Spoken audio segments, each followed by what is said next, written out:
Setidaknya ada 5 Allah yang harus kita kerjakan, yakni Allah rasa agar iman melekat, Allah rasio agar ilmu meningkat, olahraga agar badan sehat, olah usaha agar ekonomi kuat, dan olah kinerja agar produktivitas meningkat.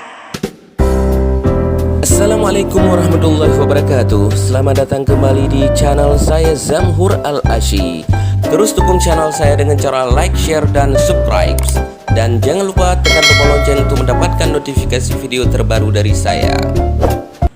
Assalamualaikum warahmatullahi wabarakatuh. Allahumma sholli ala Mustafa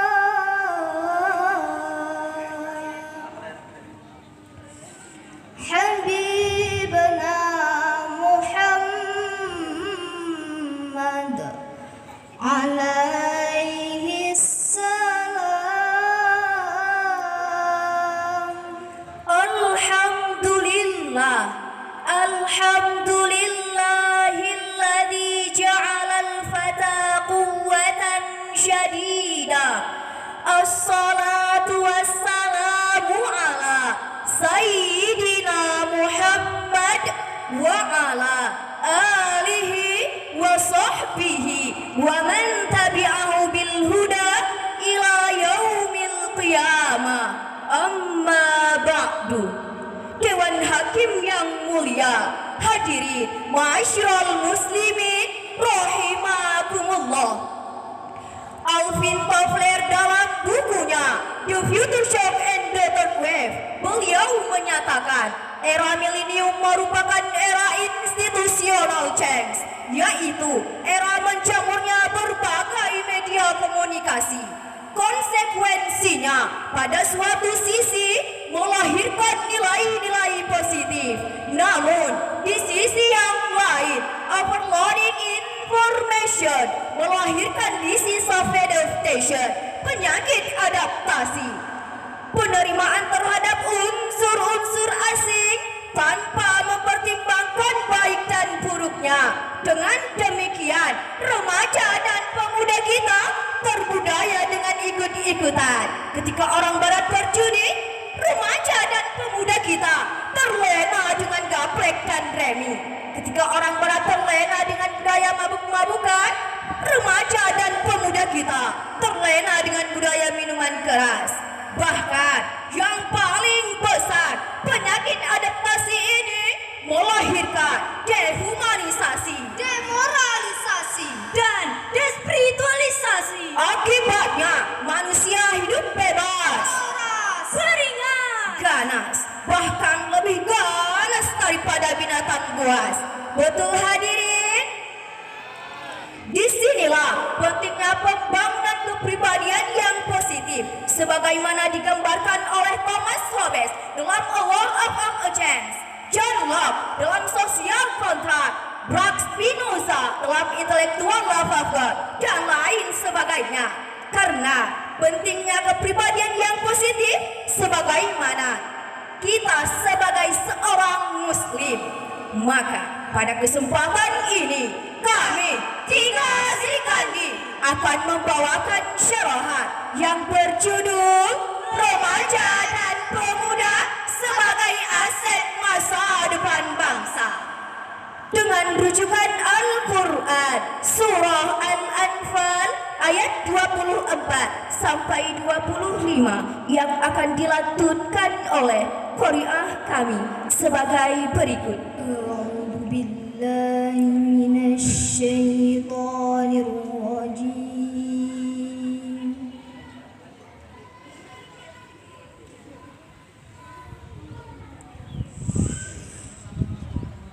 Bismillahirrahmanirrahim.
Innallaha syadidul iqab.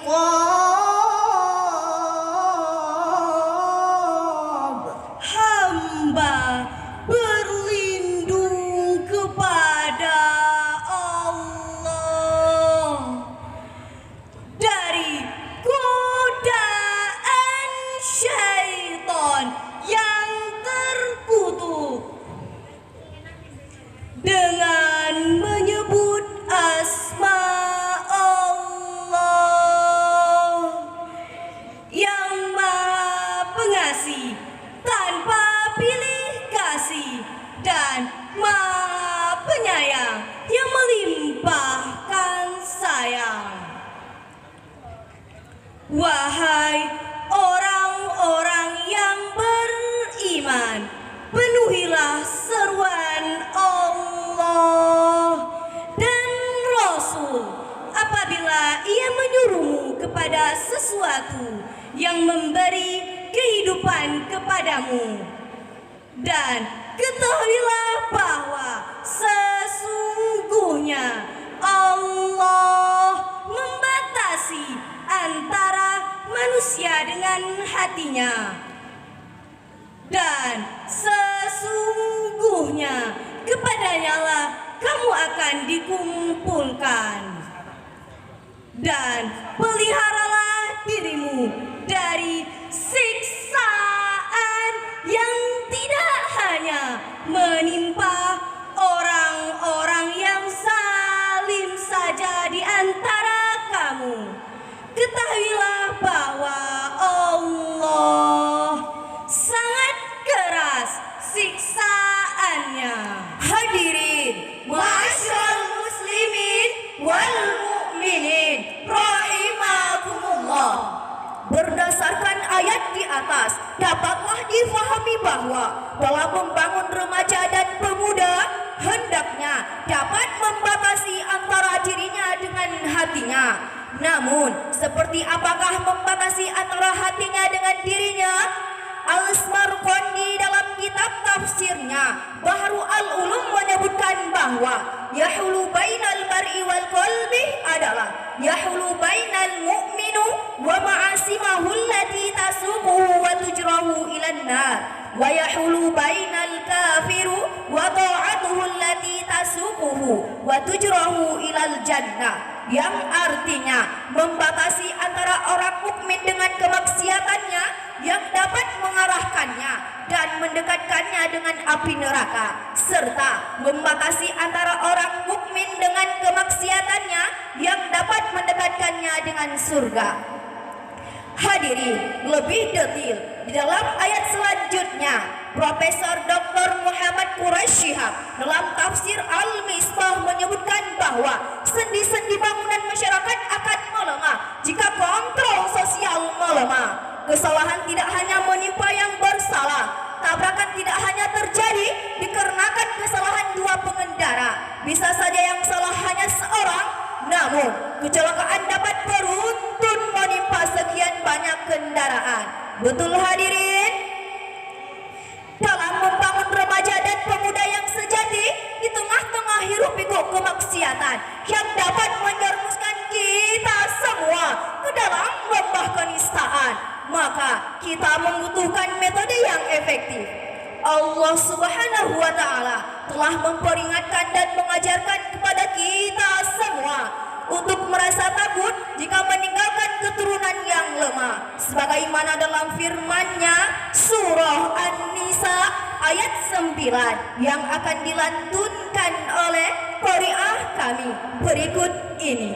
Wal yakhshal ladzina law taraku min khalfihim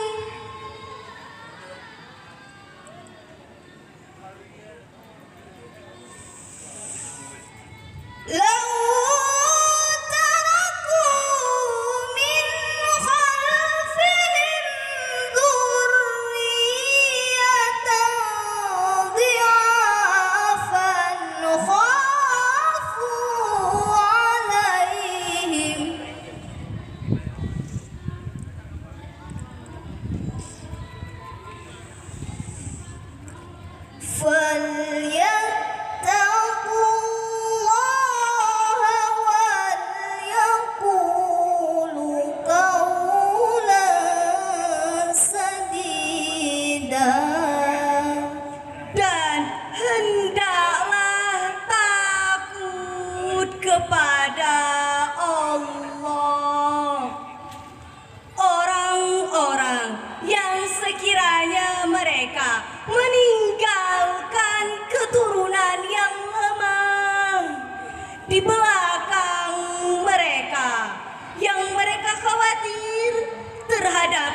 kesejahteraannya.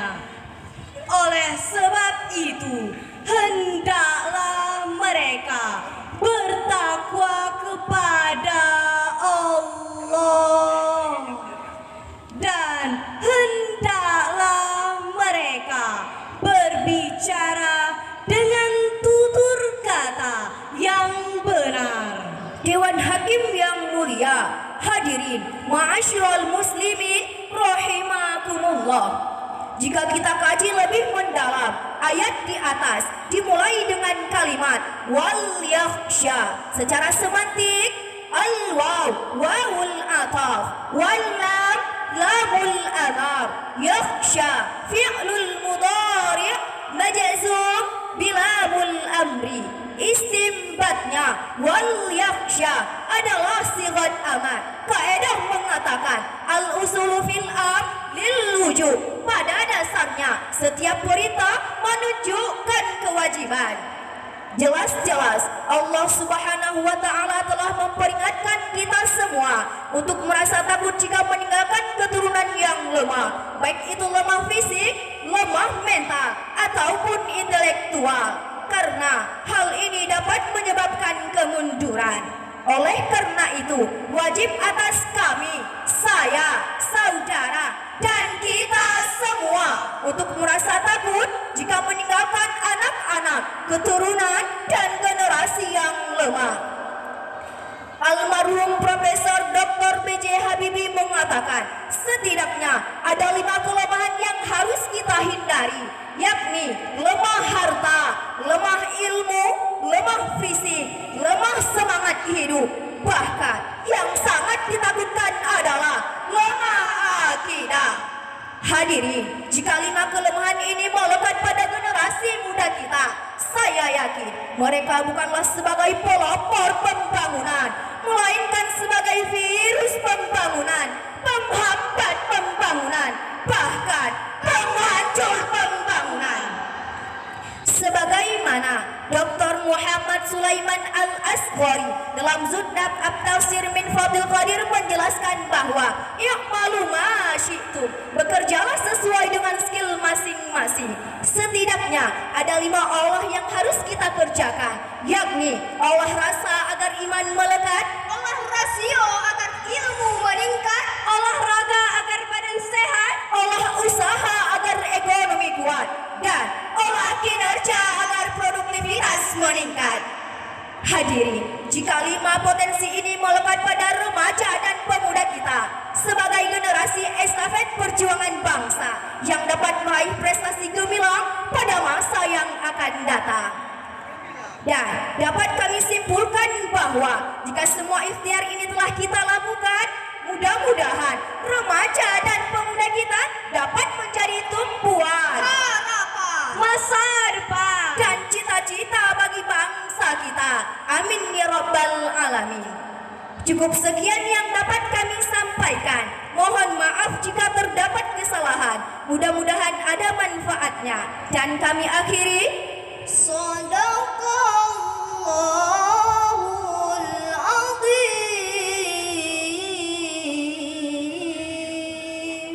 Maha benar Allah yang maha agung atas segala firman-firman-Nya.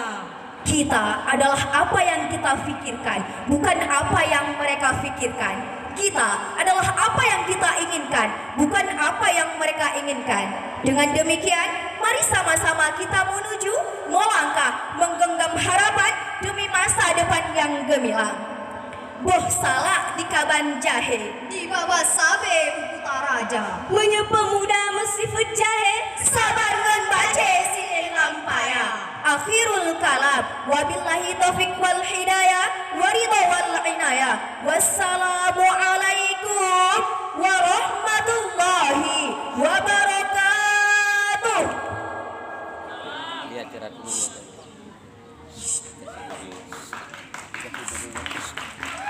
Biar tidak berapa. Dah. Itu baru kita riset.